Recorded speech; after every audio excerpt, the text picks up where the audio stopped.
ICANN Media, of course, in Banff this week for the Enform Petroleum Safety Conference. Joining us right now is the President and CEO of Enform, Cameron McGillivray. Thank you very much for joining us on ICANN Media. It's my pleasure.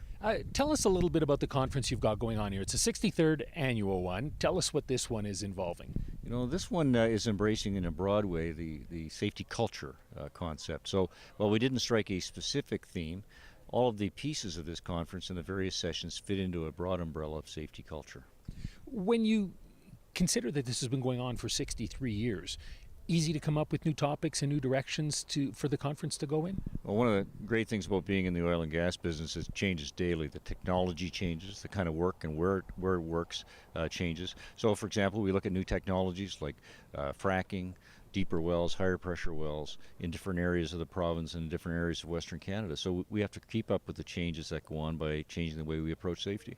And when you're talking safety here, is it because the stories that tend to make it out into the public concern environmental safety? Are you talking that, or are you talking personal safety here? It generally is personal safety, so prevention, it's health and safety related to the workplace. And where are you getting the speakers from for this event? Speakers come from all over the world. For example, we have two speakers from Australia. We have some local speakers. So we really cover the world in terms of searching for the right people for the right topics. Okay. Now, tell me a little bit about Enform then. Let's get into it a little bit. How has this organization grown over the years? You know, it's grown both in the number of workers that we train. For example, we set another record last year. Just under 260,000 workers were trained through Enform.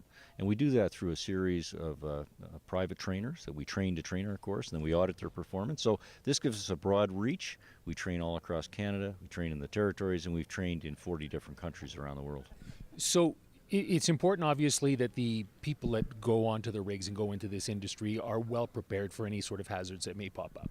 Yes, and you know, you raise a good point. Some of the newer workers coming into the workplace aren't like some of the old-style workers who grew up on farms, knew about equipment, and were very familiar with working around rotating and heavy equipment. The newer worker may not have that familiarity. So we're increasingly looking at how do we have to address the issues of the modern worker and the replacement workers for those old traditional workers. Well, it's interesting you say that, because we've been at events before where we've talked to rig managers, and that's the one thing they say is that they actually have to spend a little bit more time watching the new employees when they go onto the rigs now than they might have had to 10, 15 years ago even. Yes, and so you'll see that we spend more and more of our time and energy on supervisory training, supervisory competence, to make sure that the supervisor understands how to be more effective when he's drilling or carrying on activities in the oil field with relatively inexperienced people.